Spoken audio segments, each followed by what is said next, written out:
What's up, guys? Welcome back to the channel. Thanks for tuning in. Today in this video, guys, well, we're back. In this video, we are going to have just a casual talk, and I want to mainly talk about a couple of things, but the main thing I want to cover in particular is what makes a great cryptocurrency or a strong project. I'm going to give you guys a couple of examples, and I'm going to give you a couple of characteristics, but TLDR, just so you guys can understand what you're going to be hearing from this video, is invest in people, not Ponzi's. Okay, so let's go ahead and start off with a case study. Let's just take, for example, Bitcoin. It is the slowest technology. It's pretty boring. There's not much you can do on it. All you can do is hold it, you send it to someone, but yet it's the most valuable cryptocurrency we have. Why? Remember, invest in people, not Ponzi's. When people built, well, I guess when Satoshi launched Bitcoin, how did it launch? The people launching Bitcoin did not launch it to get rich. They launched it as a safe haven from the massive inflation, and it launched at, well, the '08 crisis or after a crash. So it was trying to solve a problem. It's not something that's like this. Oh, hey, look, this Ponzi farm over here launched. Let's farm the pants out of it, dump the coin and make as much as we can and then move to the next protocol and leave. It's called parasitic farming. No, Bitcoin did not do that. There are other projects that didn't do that as well. They tried to create something that was actually different, that tried to change something, that tried to build something, that tried to actually do something. So everyone always tells me something like this. Oh no, this is going to be the next big thing because it's this, this, and this, and it does this different. Well, Johnny, what's it really do? Like, what is so different about it? Well, it does this, this, and this. Okay, well, don't they do that over here? Oh, well, it does this, this, and that. Okay, remember, invest in people, not Ponzi's. I'm very passionate about this because I've been stung in the past. It's really not something you want to happen to you. This is why I started this channel. This is why I got into cryptocurrency. Not to get stung, but to actually escape from the corruption in the world that we have with centralization and banks being able to tell you whether you can invest in something or do something, or if you can market on this website, or if you can do anything with your business, or if they see you as competition, they keep you from marketing on their sites. It's just ridiculous. But TLDR is, if you want to start a business, you need to get your own payment processor, your own phone company, your own electricity company, your own internet company, your own marketing company, and the list goes on and on and on and on. You realize how much they have the grip on you when you try to get big. But anyways, let's go and focus back to what we were talking about, which is what makes a successful crypto project. You want people who are missionaries, not mercenaries. Now, with Bitcoin, these guys were missionaries. They had a problem, they wanted to solve it, and it was their mission to create a better store of value. Even though it's the worst technology ever, obviously everything's relative, I'm saying inside the crypto space, they had a community behind them that was actually trying to solve a solution. Now let's give you a case study of Olympus DAO. Now, I'm not saying Olympus DAO is the solution. I'm not saying it's a great coin. I'm not saying it's a bad coin. I'm invested in Olympus. And the reason I invested was I saw the community. Of course, this is not financial advice. I'm not a financial advisor. I'm not telling you to invest in OM. I want to give you guys examples so you guys can make your own decisions, so that way you can figure it out yourself. Don't copy what I'm doing. If you do that, you're going to get wrecked really hard. What if I die tomorrow? Well, if you're just getting information off me, well, you really aren't going to get any more information. I mean, maybe you'll find someone else, but think for yourself. You got a brain. God gave you a brain, and you're smart enough to use it. Use it. So with Olympus DAO, this is what I found with Olympus.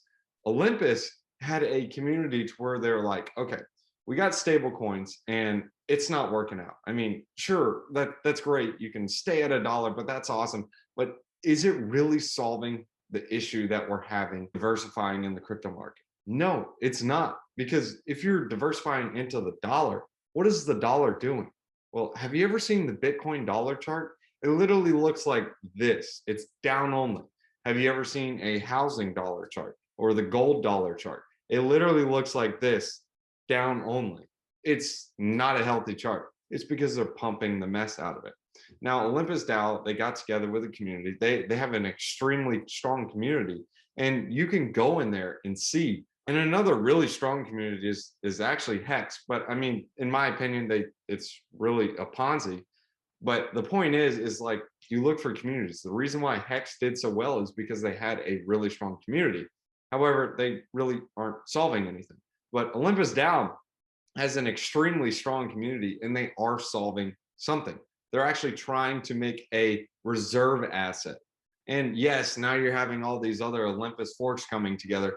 But what is different about these Olympus forks? Well, this is what's different. They have mercenaries, not missionaries. Why the pants does someone invest in an Olympics fork? Because they realize how much they made with Olympus DAO. That's why. They're in it for the money.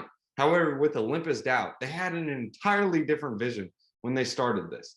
Their vision was, we need to make a reserve asset. We need to make something that allows you to diversify away from Bitcoin or Ethereum when the markets are volatile. How are we going to do this? And this is what they came up with. Now, you have all these Olympus DAO forks coming up, and what happens? All these YouTube channels say, hey, did you miss out on Olympus DAO? Well, you need to try this protocol. Why? Because you can make 100x gains. Yeah, bruh. Okay, well, think about that. If one person is thinking about, okay, I'm gonna make 100x gains, and then this guy's like, I'm gonna make 100x gains, and then you're like, okay, well, I want to make 100x gains too. So everyone goes into it. The first sign of this down, I'm gonna sell out. I'm selling out. Oh, I'm up 1%. I'm out. I'm down 10%. I got it. Oh, well, you know what? I'm just gonna hold my bag. I'm down 40. I'm just gonna hold my bag. And the other guys are like, loser, I'm up 10x. I'm selling on you. Peace out, bro.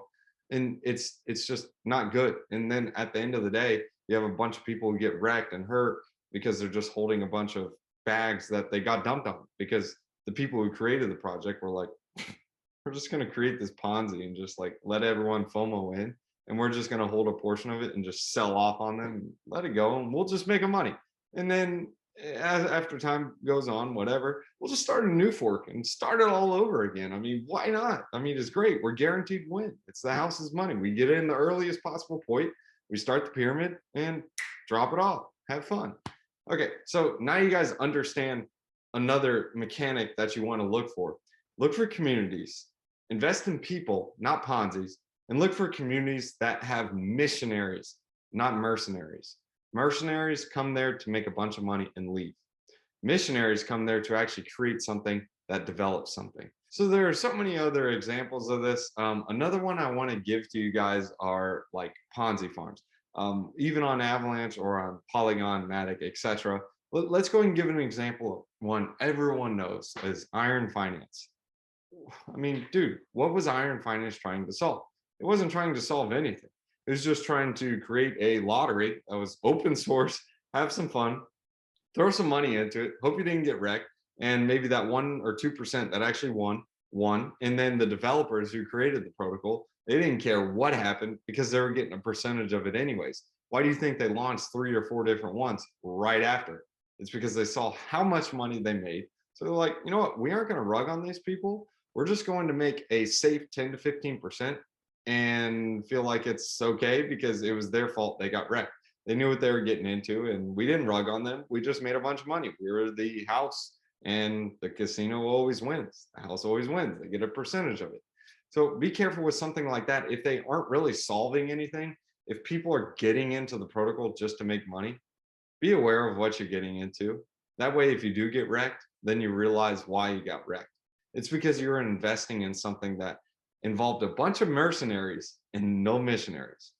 I want to give you guys one more example of another protocol that actually has a lot of missionaries and not mercenaries.